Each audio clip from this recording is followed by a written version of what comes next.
跨性别 means transgender in Mandarin.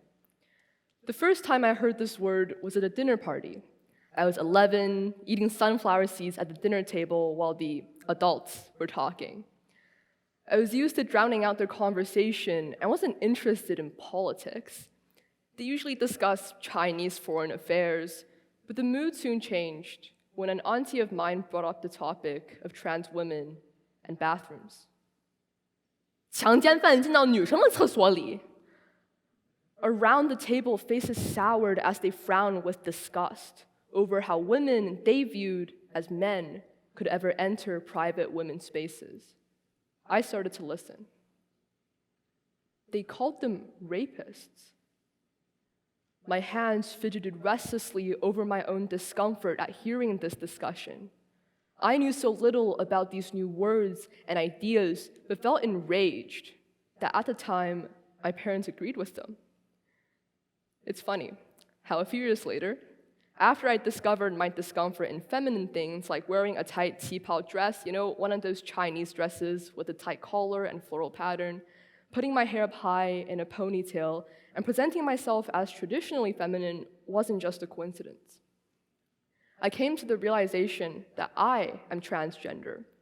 So imagine how strange those years were as I compressed my growing chest with 3 sports bras, hating my dead name Falia read every day during classroom attendance, and feeling so alienated in my own social circles to learn that I am perceived, a sexual deviant before a human being.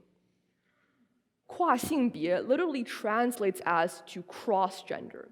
And as a trans Asian individual, I find it so hypocritical how the direct translation for transgender in Mandarin means to leap between the linear spectrum of gender, a leap, 跨, also used to engender empowerment when taking a great leap of faith, when stepping past hardship to cross countries to immigrate. So I want to say that in the same way we take the effort and chance to successfully qua past our home countries for a better life elsewhere, should I qua to find a home in my own body as a proud, transgender Chinese Canadian. I'm gonna be honest here, my original understanding of gender was so limited. Gender back then was just what girls and boys should look like, the toys they play with, the way they're raised to be. And Chinese people are usually tilted towards the more conservative end, with way less emphasis on expressing individuality outside of pre-existing expectations. So I remember when I was 8 years old, holding my mother's hand as she shopped for sparkly t-shirts on the girls' end of a children's place. And don't get me wrong, I could absolutely rock a pink girl power shirt. But the other end of the room, a shop of cool dinosaur shirts and polo fits in green, gray, and blue looked like a paradise. I couldn't point to why I felt this way, as I shouldn't like what boys did. And at the time, what I didn't realize was my soul-crushing fear that my mom will think I'm being boyish in what's been 8 years of my life thus far that I was seen as a girl. The tense air between my parents and I to speak on anything gay was never brought up. It was a topic undiscussed with emotions undisclosed, so I felt as if I was trapped behind thin walls, because without a voice, there was no way to call for help from the outside. And as Asians, we often follow that stereotype to stay silent. Following an unspoken no-talk rule, we joke how our parents show us love with a plate of cut-up fruit over directly embracing us with, "I love you." I couldn't do the same with my parents, though, as I couldn't just walk into my dad's office holding a plate of peeled orange and apple slices to tell him that I'm not a girl. Eventually, though, I did come out on October 13th, 2021, and it was me and my mother's birthday. Our talk lasted 45 minutes. It was led with an overtone of, "We'll love you no matter what," expressed through, "Don't let this distract you from your schoolwork." Academic achievement. I mean, getting into Harvard is more important than finding myself before I get anywhere close, right? Our sense of academic and personal achievement as Asian immigrants often stops our tracks into speaking on anything else. We don't think personal issues are so important, and especially not whatever this unheard gender dysphoria is. So expectations for trans Asian youth aren't simply what should be traditionally masculine or feminine, but to maintain a successful, unproblematic image. Really, my social transition from female presenting to male presenting and suddenly slapping on this label of transgender on myself doesn't mean I can't find success. We just rarely hear about queer Asian success stories. So what we do see and believe is that because this is a personal issue, it's one we must see past. I mean, can't have anything block a path of achievement, right? So then I become an uncomfortable topic in the Western world and an alienated monster in my Eastern roots. But the truth is, we do talk, or at least we try to.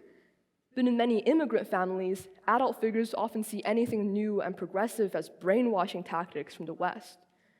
Deep down, I realize that my parents hold the fear I'm losing a part of my Asian identity. I swear, though, I'm not losing anything. I'm finding myself. And even now, it's difficult to express my gender. I put on anything masculine, get a haircut above chin length, and am showered with a wave of concern over how ugly of a girl I'll look. So it's crucial to be open, since I was never going to come out only once, but on every single occasion that I meet someone new.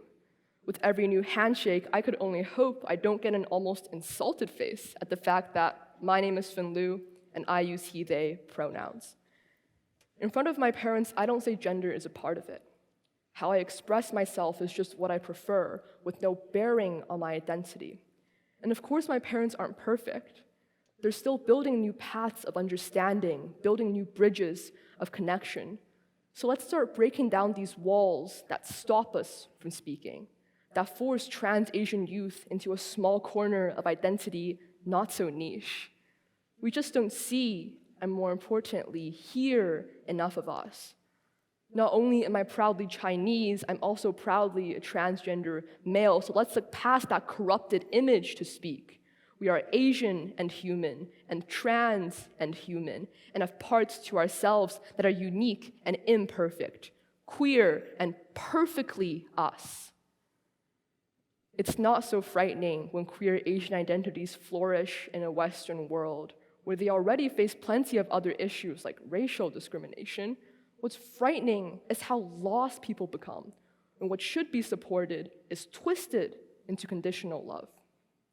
Only by keeping an open mind and heart over these young hearts filled with fear and self-hate do we build that space to talk, because regardless, I'm still me.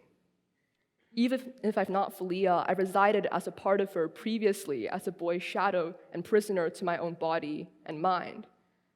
I'm still me, capable of finding success, though not without failure, because I'm human. I'm still me, 我是我, Fin Liu, holding a Chinese last name with pride because I'm choosing to speak, and these conversations need to happen. So let's talk. Thank you.